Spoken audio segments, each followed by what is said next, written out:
Hello and welcome back. This session will cover Google Jamboard. If I could just get an audio and video confirmation from one of our participants, I will continue on with the session. I'm not even in the account yet. Good thing that's the light. It's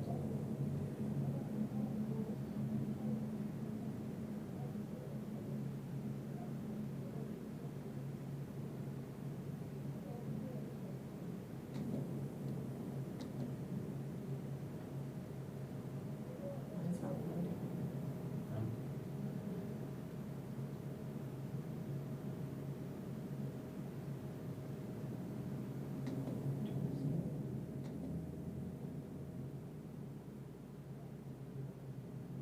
Okay, I'm going to go ahead and continue on. Yeah. So this session will focus on Google Jamboard. Google Jamboard is an interactive whiteboard created by Google. So therefore is part of the G Suite apps for education and is accessible, and it has all the default sharing permissions and access permissions as every other G Suite app. So if you can access Jamboard in your Google Apps grid, also known as the waffle. You can click on it, scroll down. If you do not see Jamboard initially, then you can go down and select more from G Suite Marketplace and search for Jamboard, or you can simply type in jamboard.google.com in the URL. So once you're into the session, you'll notice that you'll have tiles. The view's kind of similar to Google Classroom. You can access existing jams, or you can create new jams. So to create a new Google Jam, you just click on the plus sign at the bottom right corner, and it will give you a blank Google Jam so that you can begin to utilize this product as a whiteboard screen. So I'm going to give this a title.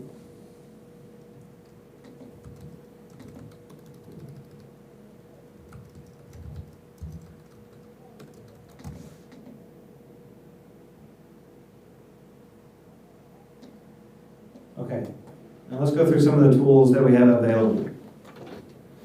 So notice you can zoom in. So currently we have it as the fit, but you can go in to make it a larger screen. You can change the background color. And you also have some grid lines. You have dots. You can make it line paper. You can also have grid paper if you're working with math or equations or graphing. And then you can also have a solid blue or black background. All right, so here to the left you have some basic whiteboarding tools. You have a pen, and if you click on the pen, it will give you different types of pens, markers, highlighter, and a brush. You have different colors to choose from. You also have an eraser, and then your select tool. Let's take a look at the pen. Notice that this works really well with touchscreen Chromebooks, also with Promethean boards. If you're using it to screen capture in your Chromebox, you want to share this out in Classroom, or you utilize it as part of a Google Meet presentation, then this works extremely well for that aspect without having to switch back and forth out of the Chromebook, especially if you're recording a session. Of course, you can erase. And you have your select tool. Now you have sticky notes.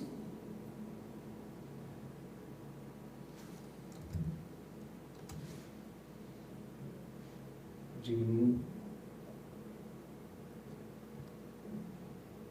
can add as many as you want, change the colors, you can click and drag, change the size, orientation. You have the option to edit, duplicate,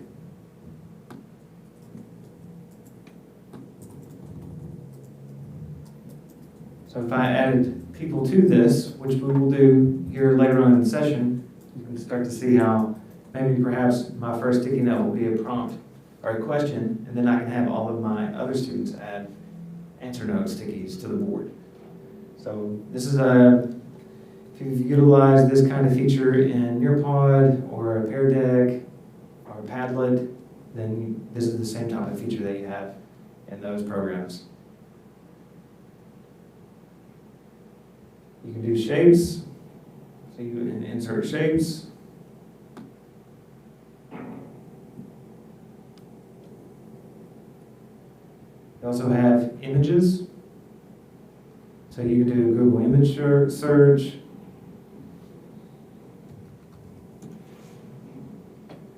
And then select those and insert images of your choice. I'm going to go ahead and change the zoom back to fit. And readjust.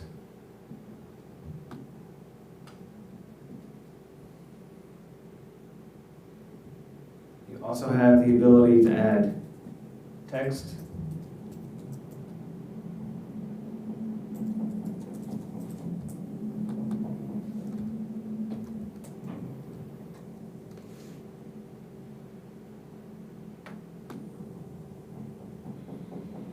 And inside of that,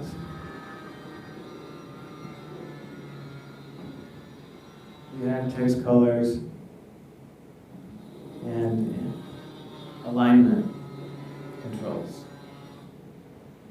Also, size.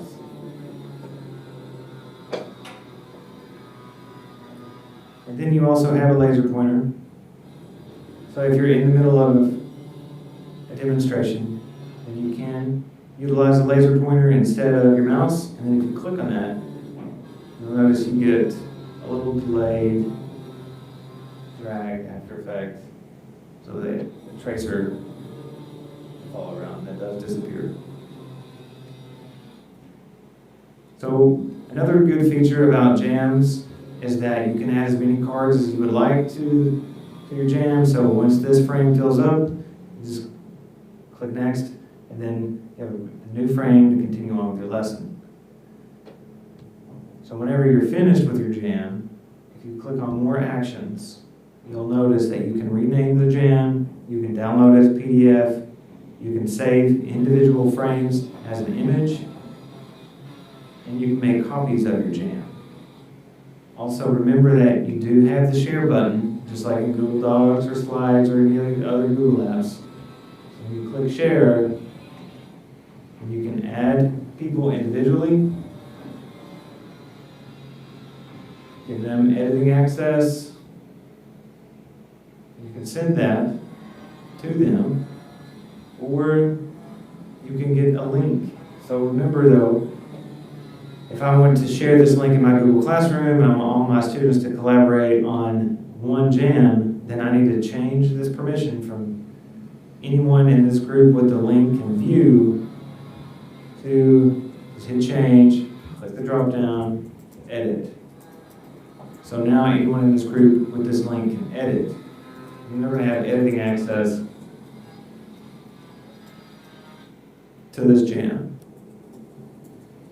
So I'm going to clear this frame. I'm going to change the background back to white. And Ms. Brown is going to copy and paste the link, the editing link that I just shared with her in the YouTube live chat for everyone to join in and play around with Google Jamboard.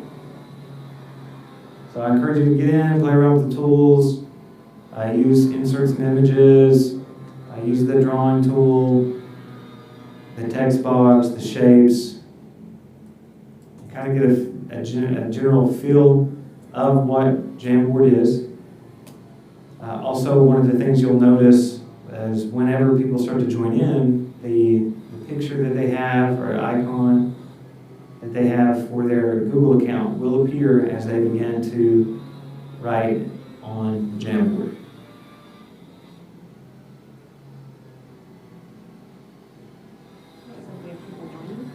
Yeah, so it looks like I have some people joining in, so go ahead,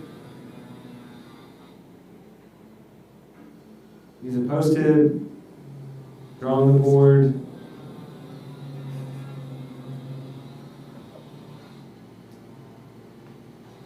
There we go. Someone was in our Q&A this morning, and they're asking, does this application require high-speed internet? No, this application does not require high-speed internet. Ooh, we love that.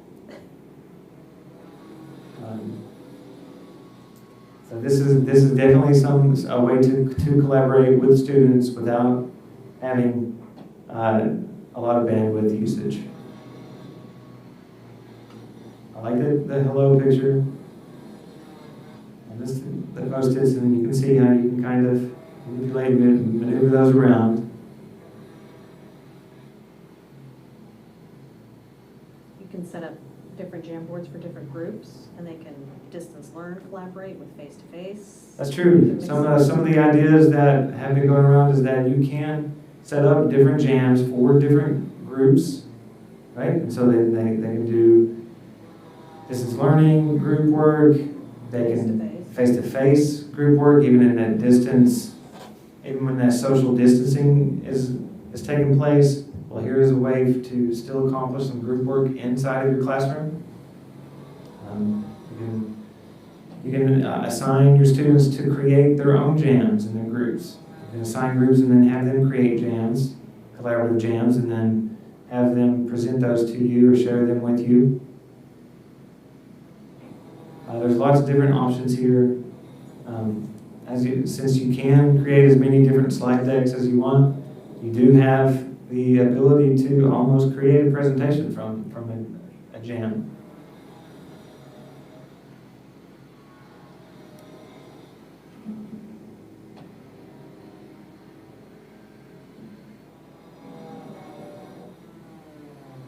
Is there a limit to how many people can join a jam? I don't think so. So this works really well for also screen capture. And then one of the important things to remember is that if you screen capture, especially from your Promethean board, you're doing a screen capture, your Promethean board does have an excellent whiteboard application, but it is ran from a different source. So like if you're running a screen capture from a Loom in your Chromebox on your Promethean board, then you would want to use the Google Jam as your whiteboard to write on, because if you switch out to the Promethean whiteboard, then you're essentially closing out of your Loom, because you're switching to a different operating system. So your Promethean board and the Promethean board apps that are native to the board run on an Android operating system that are outside of the Chromebox. So whenever you're inside of the Chromebox, even though you don't see that switch occur on the end user side, on the user side, well, all of that stuff happens in the background. So if I'm doing a Loom and I'm capturing my jam, or I'm capturing my lesson and I want to integrate a whiteboard session, I'm going to go over that demonstration using a whiteboard, then stay inside of Chrome, utilize the Jamboard for that recording purpose, because if you switch outside and utilize the Promethean whiteboard, then you are essentially no longer videoing or capturing the screen.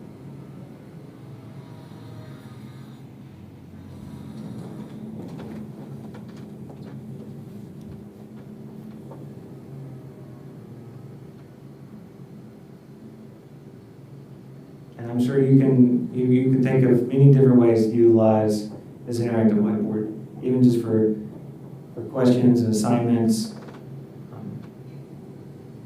quick checks for learning, above and beyond the purpose of just a whiteboard.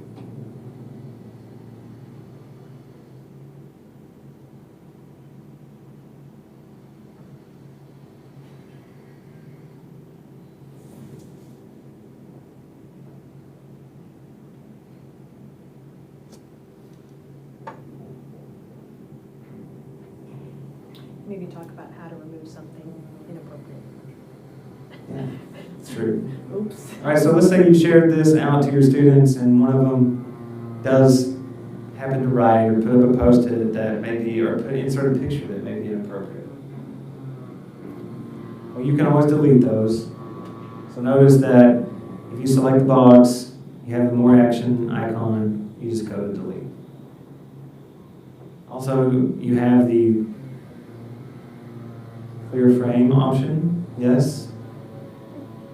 That will automatically eliminate all of them. And then you have the undo and redo options as well.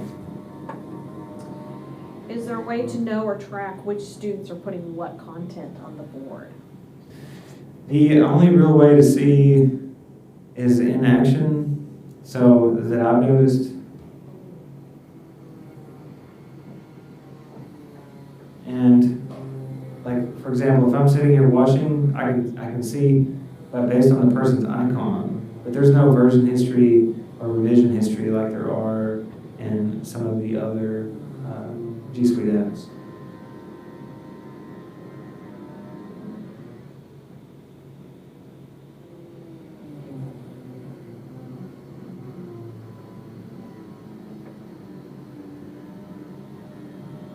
That would be a good thing to have. Mm-hmm.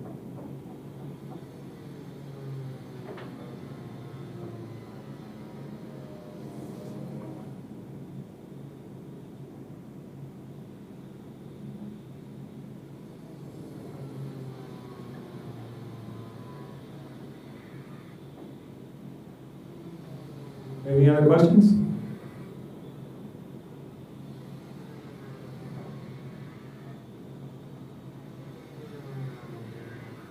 Did you want to record something real quick, just to show them how that works? Since we have some time? Record. The screen recording of your jam. Oh, okay. So let's say I want to record a session from a jam. So notice I have the Loom for Chrome extension already installed. So I can activate this Loom session. I'm going to do screen and cam. I'm going to set this up for, let's do full desktop. And I'm going to start recording. I'm going to share my entire screen. I'm going to share that with my Loom. So now I have a countdown. And now I'm sharing my screen through Loom, and I'm doing a how-to presentation that I can, now my students can not only see me, but they also see my screen and my interactive whiteboard, and I can even add them to all participate as I'm recording. So if I have students that may be having trouble with their internet connectivity or whatever, well, this session is going to be recorded for them, and I can also share this out in the classroom as the interactive Jamboard that they will have access to, and then they will also have the recording itself.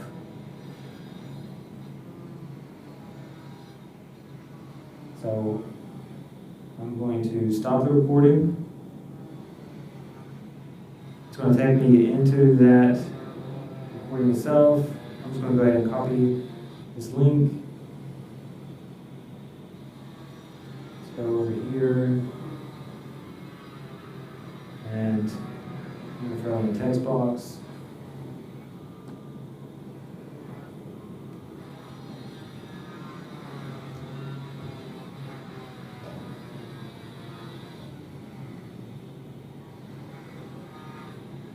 And I'm going to change the size.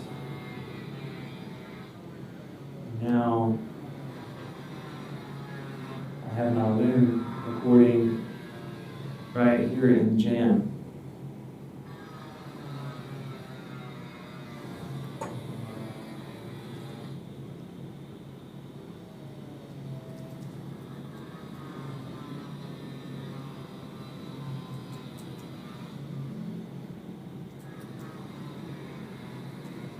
While that may not be clickable, it is, you can definitely copy and paste it in a new tab.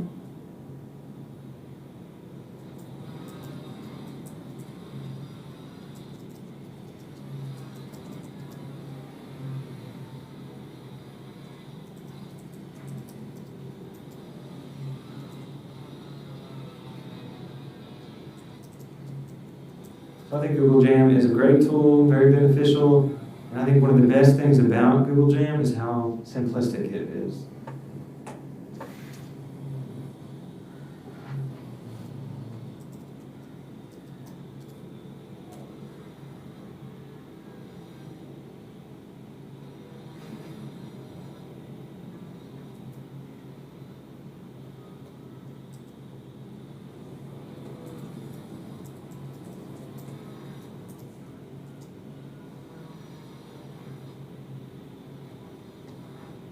All right. So any other questions? I'm posting the sign-in sheet. All right, so we're posting the sign-in sheet. This is a very short session, which I'm sure you are appreciative of. And I hope you enjoy Google Jamboard. Flipgrid's next. We will be hosting our second Flipgrid session at 2 o'clock. If you have not watched Ms. Brown host that training, I highly recommend it. Flipgrid is another amazing tool for distance learning. Not only distance learning, but for classroom usage as well. It's a tremendous student creation tool and is very simple to use. If you're not familiar with it or have perhaps never even heard of it, I highly recommend you attend that session. We have another question. We do have one more question. Yep. Can individual jams be created for use with multiple simultaneous breakout sessions in a meet? Sure, you can create as many jams as you like. So, I wonder if he's talking about the same Jamboard out to different meets or different Jamboards for each individual meet. I'm not quite sure which one scenario he's asking, but you could cover both, I guess.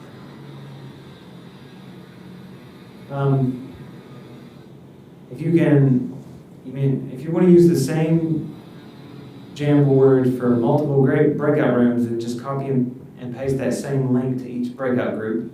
And if you want to create a different jam for each separate breakout group, then you would have to create a different jam for each one. So just go back to your jam, Different ones is what he's talking about. okay, and then just click new jam. Right? I mean, we're talking about Google products, so we have unlimited space.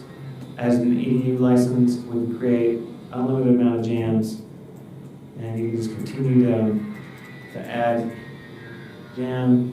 You can create this group 1, click OK, and then share, get the link, share it out, or add the group, then go back, just click on Jamboard Home, and now you're ready to create your next jam. And you can also assign this responsibility to the group leader of the breakout room. So if you have a student, you can say, okay, student A, you're responsible for creating the jam and sharing it with your group. Right? That could be a step of the process. And give the students some responsibility and some leadership opportunities in their group.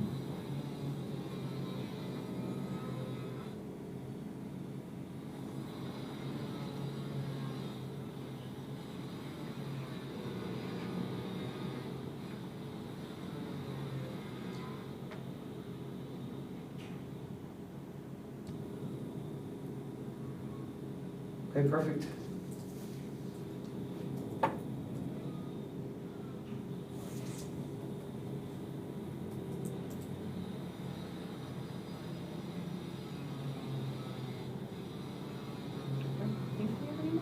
All right. Well, thank you everyone for attending.